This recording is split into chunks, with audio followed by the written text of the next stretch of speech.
Welcome to the Fire Safety Matters podcast, where we bring you the latest news, views and opinion from across the UK's dedicated fire industry. My name's Brian Sims and I'm the editor of Fire Safety Matters magazine. We're delighted that this podcast is sponsored by the Fire Safety event, which will run at the NEC in Birmingham on the 22nd and 23rd of September 2020. To register for this show, visit www.firesafetyevent.com. I'm joined in this podcast by Western Business Media's CEO, Mark Sennett. Good morning, Mark. Morning, Brian. Really delighted to be here. Hopefully everybody enjoy what we've got lined up for them. You know, I think when we launched this magazine 3 years ago, if you told me I'd be doing a podcast and I'd be doing it with you, I'd have been very surprised. But, you know, delighted to be working with you again. Thrilled you take it over as editor. And, you know, we've got some good fun things planned here. And we really hope that people can take away some key learnings from this. And for those that don't know, we'll be dropping this podcast every fortnight on a Wednesday. So, Brian, could you just tell us a little bit more about the format of what we've got lined up? Yes, the format for each podcast will be four of the latest news stories from the industry, followed by a couple of interviews with heavy hitters from the industry, key principals and practitioners. So, Brian, who have we got lined up on this inaugural episode of the podcast? Who are we interviewing today? We're interviewing Paul Pope on the manufacturing side and also talking to Warren Spencer on the legal side. And Warren's discussion is around the fire safety bill. Yeah, there's a lot of big news happening this week and it's very topical because obviously Paul is new in post at Global Fire Equipment, having been in the sector for over 20 years and is an FIA director. And Warren, in fact, has been around a long time too, although you probably won't appreciate me saying it. He's actually prosecuted more cases under the fire safety order than anybody else in the UK.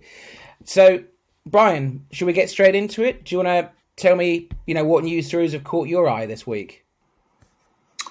Well, one of the major outcomes of the COVID-19 pandemic, of course, that's gripping the world at the moment, is that the fact that the industry's major events have all been moved.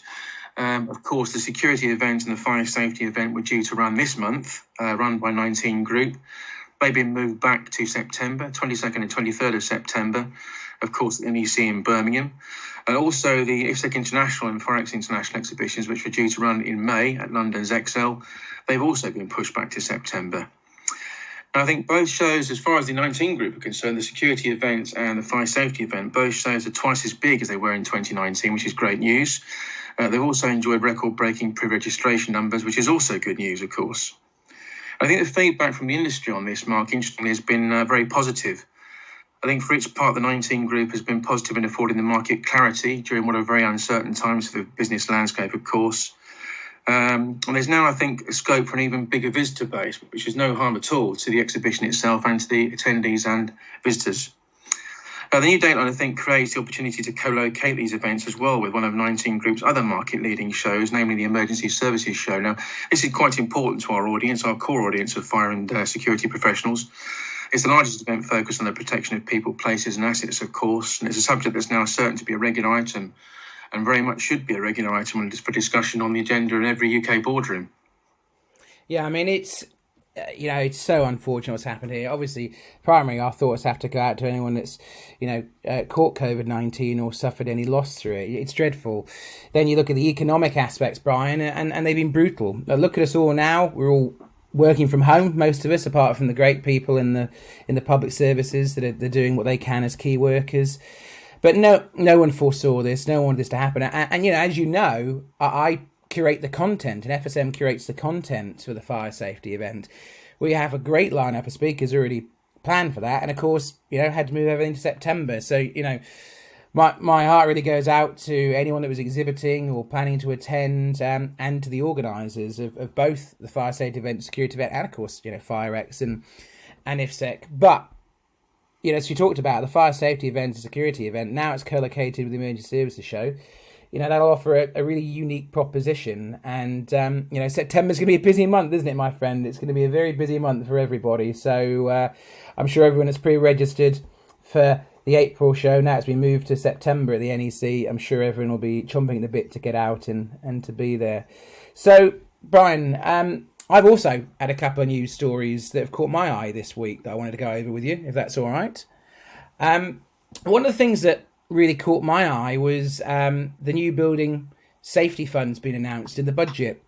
So the new Chancellor of the Exchequer has done his first budget last month, and he's actually created £1 billion worth of extra funding for what is a new building safety fund.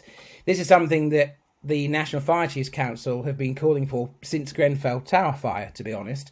And previously, the government spent over 200 million to remove cladding from privately owned buildings. Now, the NFCC says this was a step in the right direction, but it didn't go far enough. So actually, as part of this 1 billion extra fund, there's an additional 20 million of funding for the fire service, who will assist in carrying out vital inspections and enforcement work in this area. So, and another person who's backed this is Sir Martin Moore-Bick, who of course is chairing the independent Grenfell Tower inquiry. So quite big news there, and this obviously came out before COVID-19, but 1 billion of extra funding, which will see effectively that's really going to be used to remove cladding from every private and social residential building above 18 metres high. So quite big news. And, you know, Brian, you and I both separately have covered the Grenfell Tower tragedy. And again, you look back to a few years back, and cladding catching fire and causing mass fatalities was not something that was really in the radar, was it? Unfortunately, it took a terrible tragedy for this to happen, and you know the government's still fighting through this. Don't know what your take on it is. Well, the Grenfell Tower episode is huge news. Has been since it took place, Mark. It's a very unfortunate episode, obviously. I think what will come out of that eventually is quite some way off, I suspect, in terms of the first phase of the inquiry. Obviously, is concluded now, and there are various findings from that. And I'll allude to those when we come to our latest story on this podcast about the fire safety bill. Yeah, and, you know, the second story, you know, my last one that caught my eyes, comes from BAFE. BAFE have launched a new campaign, which is called Don't Just Specify, Verify. The new campaign, they say, is to inform premises management and the public that specifying third-party certification is only part of the process in acting with due diligence. The campaign points out that the important second and sometimes overlooked verification stage when specifying and sourcing a third-party certificated provider to help comply with fire safety legislation. You know, obviously, I'm very familiar with BAFE, and this is a big campaign for them. You know, if you talk to Stephen Adams, their chief executive, and the press release they put out, he's very adamant, BAFE very adamant, you wouldn't use an unregistered gas engineer, so why would you use fire safety requirements to be treated any differently? One thing this country doesn't have is a fire safety register compared to, you know, the gas safety register or Corgi. So I know from sitting on the Fire Sector Federation meetings that competency and third-party certification is a really hot topic at the moment. So yeah, this one really caught my eye, and it's something that post Grenfell, post the Dame Judith Hackett report, is really coming to the forefront now, Brian. So I think it's certainly one that we've got to keep an eye on. I'm pretty sure down the line we'll probably ask BAFE to be one of the guests on the podcast moving forwards. But for those that don't know, UCAS accredited third-party certification within the fire industry at present is completely voluntary. So this means that any provider who holds this has taken intentional steps to gain independently assessed certification, demonstrating their competency. So again, it's a voluntary situation. It's not something that's mandatory. And, you know, BAFE are very big on pushing this forward. So I think this is definitely one that we need to keep an eye on. It could be an area for discussion actually going forward, Mark. You know, mandatory versus voluntary. From my perspective, I think that's quite a key issue, and we should discuss that, I think, in a future podcast. Yeah, absolutely. So I know that you've had another news story that's caught your eye. So, Brian, when you fire away, what are the other ones that caught your eye today? Yes, Mark, I mentioned the fire safety bill just recently announced by the government. It's very big news. It's come out from the Home Office, a parliamentary bill primarily designed to improve fire safety in buildings right across England and Wales. It's really designed, again, alluding to a previous topic, designed to ensure that episodes like the Grenfell Tower blaze never happen again, which is something we all want, really.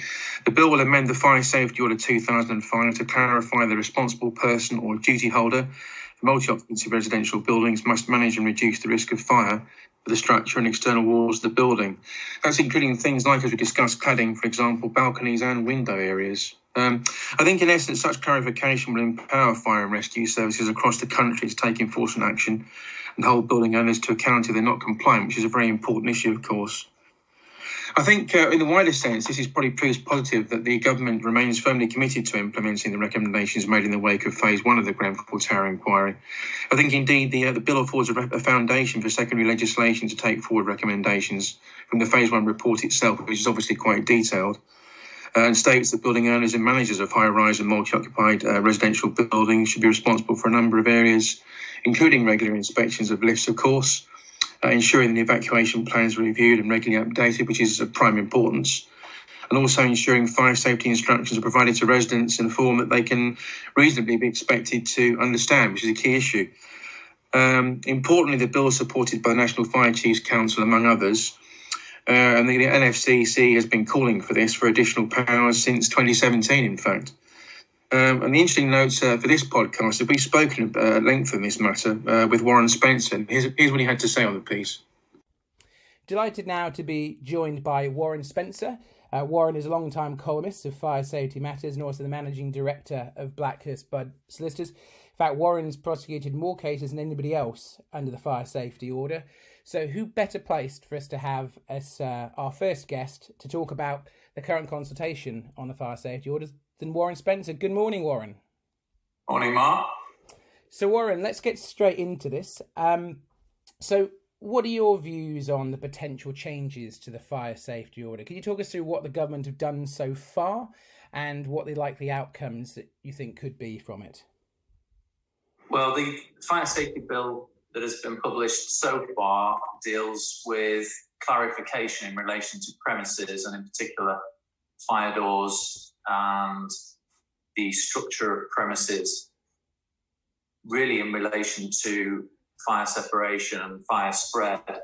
That comes about due to the confusion with the fire safety order not applying to domestic premises. So in purpose-built flats or in any type of HMO situation, there's always been confusion as to whether the flat door is covered by the order, because the flat door is part of the domestic premises. So responsible persons have said the fire safety order doesn't apply. In fact, the fire safety order at the present time applies to the people responsible for that fire door and applies to the flat owner because they've got control over part of the escape route. So the recent bill clarifies that position.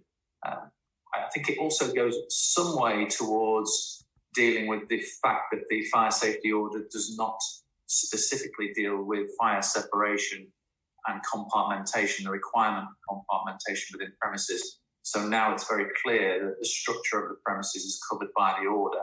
So structure which allows for spread of fire, smoke, noxious gases is now clearly defined under Article 6 with the Fire Safety Bill.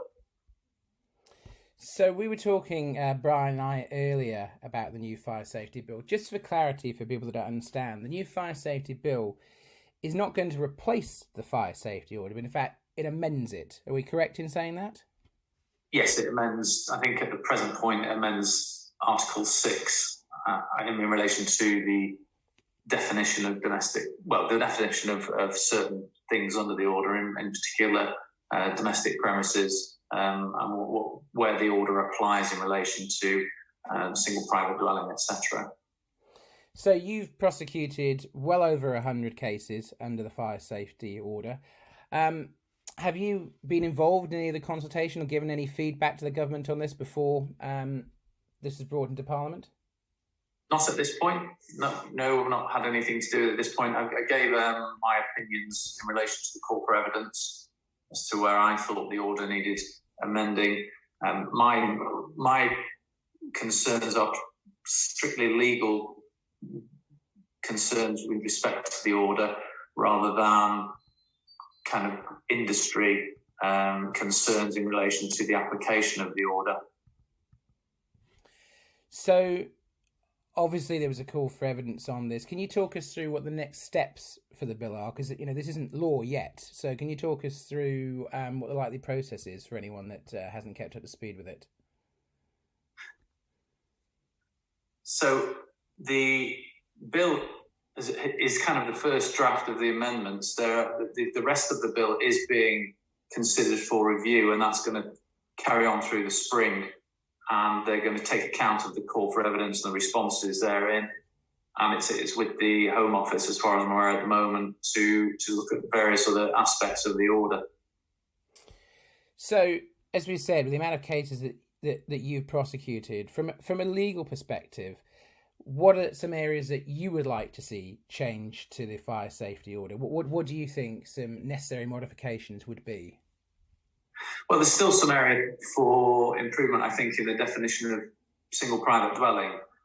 This is a concern in supported living areas where someone might own their own home but have carers in 24 hours a day, or it may be a supported living provider providing accommodation for 1, 2, or 3 people with disabilities, and they live in those premises as their own home, and therefore there is confusion there as to whether that is a single private dwelling and whether or not that's covered by the order. I know the fire services have concerns with that because they will go into these premises and see that people have got issues with escape, and in particular, whose responsibility is it to get them out of the premises if there are carers involved, or if there are carers involved at certain times of the day.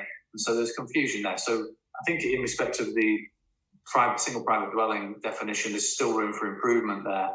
The other areas that are, I think, the most prominent concern with the call for evidence, and certainly most concerns that I have, is in relation to the definition of the responsible person and persons with control, which dealt with under Article 3 and 5 of the order. There is confusion because I think it's not clear whose responsibilities are whose when there are a number of people with responsibilities for premises, and the order is drafted in a way which I think helps to create confusion by creating a phrase, the responsible person, outlining duties of the responsible person, and then in a subsection of paragraph 5 outlines that persons with control have those same duties, but that's kind of hidden. And the order doesn't deal with the culpability of those persons in any different way than the responsible person. So again, I think the Article 5 aspect of the order has taken on equal significance to Article 3, yet everybody still makes a big fuss about who the responsible person is, when in fact there are numerous people that have control and fire safety management responsibilities in respect to premises who are equally culpable under the order, and that's not made clear. And my view is that needs amending. So, would it be fair to say that you welcome the government trying to bring in the fire safety bill? And I guess the follow-up question to that is, based on the concerns you just outlined, do you still think in its current state that the fire safety order is fit for purpose in modern society? I think, in answer to your second question, it's fit for purpose, but it needs fine-tuning. It's now over 13 years since the fire safety order came into being, and in that time, technologies have changed, buildings have changed, and the uses of buildings have changed. And so it's right that the order should be looked at again so long after it first came into effect. The other aspect, which is strange and unique to the fire safety order, is that there's no case law in the interpretation of the fire safety order, because people haven't taken cases to the Court of Appeal to clarify the meaning of certain articles. So where in usual areas of law there would be case law explaining what the courts believe the government's intention were in the drafting of the legislation, that hasn't happened with the fire safety order for various reasons, but there is no case law to explain the legal meanings. Therefore, I think it's incumbent to clarify certain things which by now are apparent that need refining. So there are other areas to the order that I have concerns with. Article 12, process risk, there's a crossover between the Health and Safety at Work Act and the Fire Safety Order in relation to various explosive substances. There's issues with Article 18, whether or not it should apply to fire risk assessors. It doesn't at the present time. The guidance says apply to fire risk assessors, yet a number of fire risk assessors are being prosecuted. Articles 19 and 21 in the way that they deal with the employee and the employer relationship, that needs clarifying, because a lot of institutions are now creating administrative-only employer situations where the company's set up simply to pay wages and therefore does not have control of the workplace, which is a significant part of the definition of a responsible person in Article 3. So, and in particular, Article 22, cooperation and coordination. And if anything can be learned from Grenfell, it's that cooperation and coordination between those with fire risk management responsibilities in respect to premises is not what it should be. And that's certainly my experience. Cooperation and coordination in respect of Article 22 needs to be looked at and brought forward as a more important part of the order. And then there are other aspects. Article 27, the powers of investigating officers need clarifying. The sentences can be improved because they're summary-only matters, so they're limited at this point to fine only.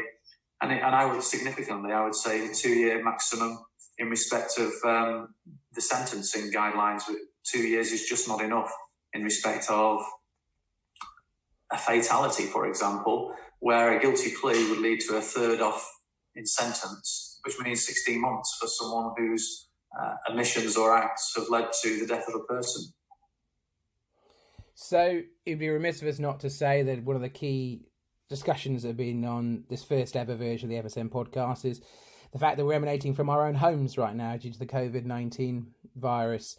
How has it affected your business? Are you still in court? Are you still representing clients? How has the pandemic affected you and your business? Still representing clients. Certainly the court process has been significantly affected. First of all, trials were reduced to 3 days. The trials that were 3 days or less, and now trials are pretty much been put on hold.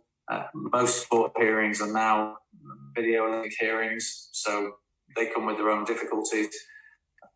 But yeah, actually people go home and seem to sometimes want to deal with their legal problems and still calling us. Our phone lines are still busy, but most of our staff are at home.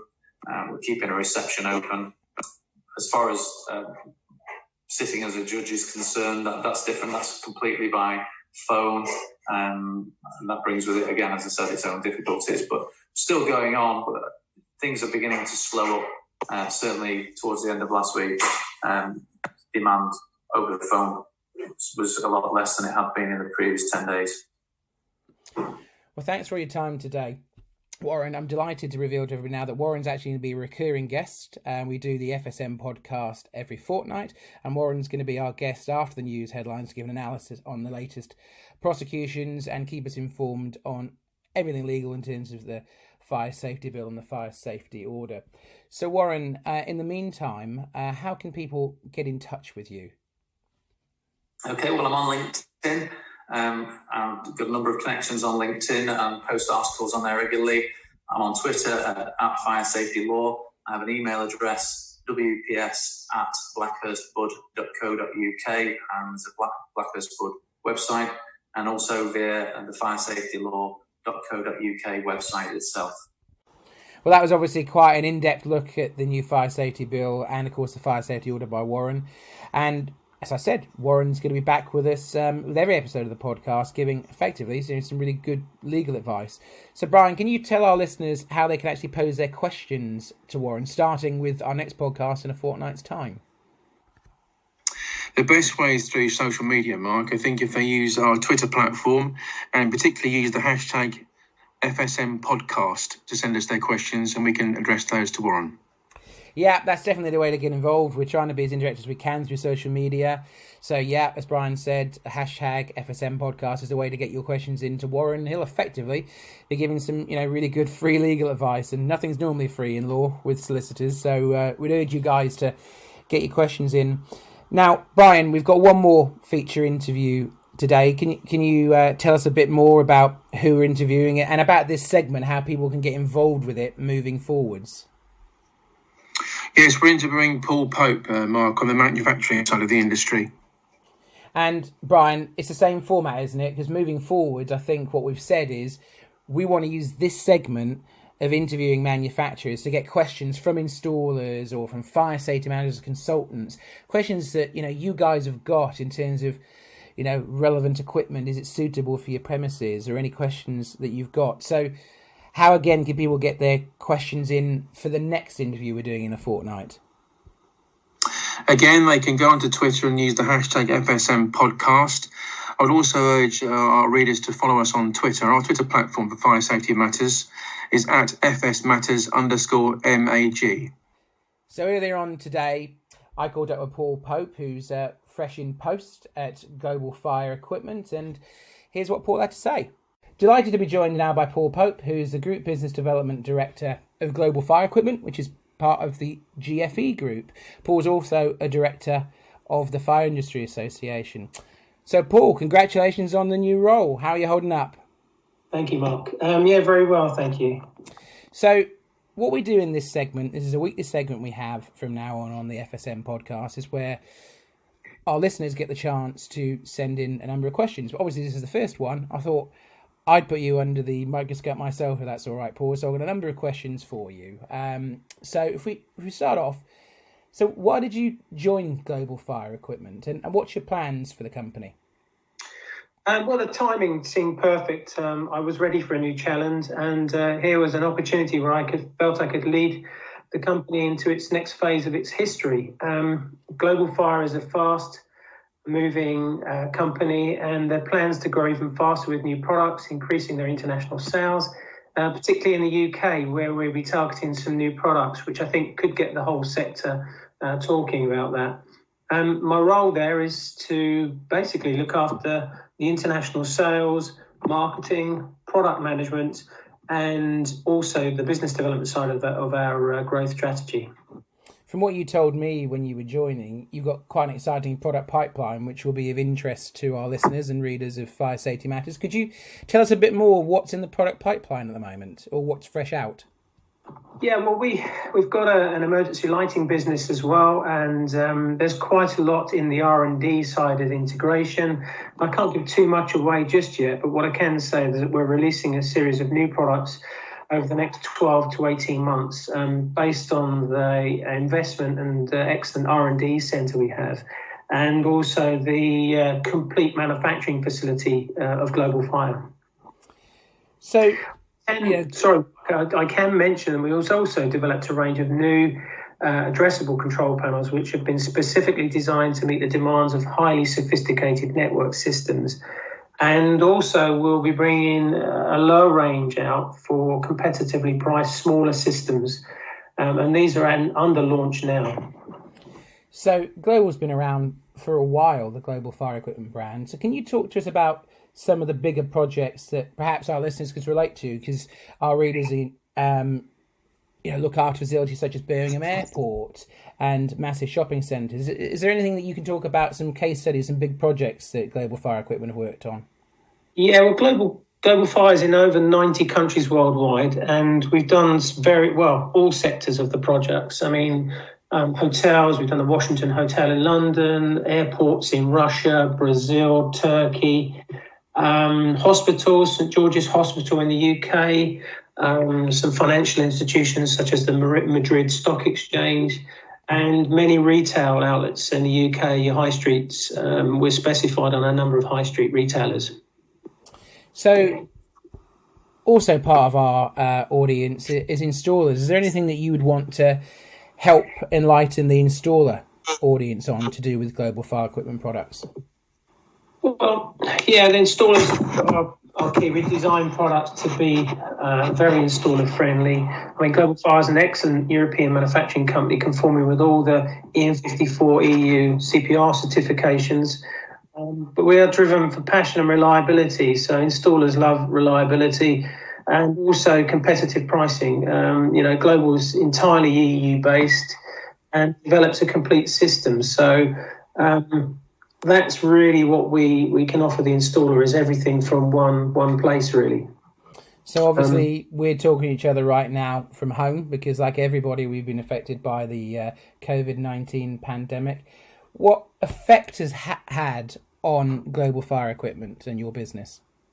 Well, like all businesses, we are in unprecedented trading conditions, but I have to say that production under the regulations are going very well, and we can only carry on under the guidelines that have been given to us. And all I can say is how frustrating it's been to start an exciting job, but cannot truly get stuck in because everyone, like I am, is stuck from home and cannot travel. But this is really insignificant to the challenges and sacrifices being made across Europe and indeed the world.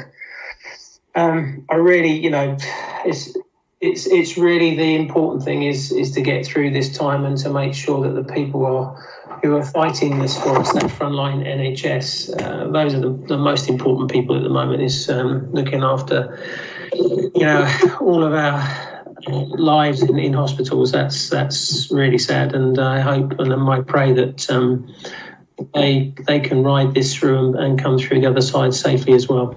Well, you touched on something there, talking about key workers. Of course, with another hat on, you're a director of the Fire Industry Association, and of course, the FIA has successfully lobbied for the fire sector to be considered as key workers at the moment. Can you tell us a bit more about what your role at the FIA involves? Well, a number of roles within the FIA. I've been involved with the FIA for over 20 years, and I'm sort of chairman of the FD&A Fire Detection and Alarms Committee, so heavily involved with UK standards and European standards, and also, helping companies get the best out of the FIA. My role within the FIA as a director was a number of portfolios. One, first and foremost, was the environmental portfolio, so covering off all environmental subjects that the industry is facing. And the second one, which is just a recent appointment, is for liaison. This is to liaise with government and other influencing sectors to make sure that key issues are tackled, and the board are very keen on tackling key issues. Things like competency, training, an outcome of the inquiry for Grenfell, and also things like the key worker status for them. These are the types of things that the FIA gets involved with and fights on behalf of its membership. So, Paul, just finishing off, how can people find out more information about Global Fire Equipment? How can they get in touch with you? Well, they can go to the Global Fire website. We've got international presence. There are a number of places to get hold of us. But yeah, if anyone wants anything, they can contact us certainly in the UK through Global Fire Equipment Limited, or contact me directly. I'm happy to find me on LinkedIn or something like that. That's the end of this inaugural Fire Safety Matters podcast. You can read more on these issues and others by visiting the Fire Safety Matters website at www.fsmatters.com. We do hope you've enjoyed the content and found it useful. Please do contact us if there are any particular themes or issues you would like us to explore in upcoming broadcasts. Speaking of which, on the next podcast, we'll be talking to Salvi Bertozzi, Regional Sales Manager at Apollo Fire Detectors, as well as Warren Spencer. We'll see you then.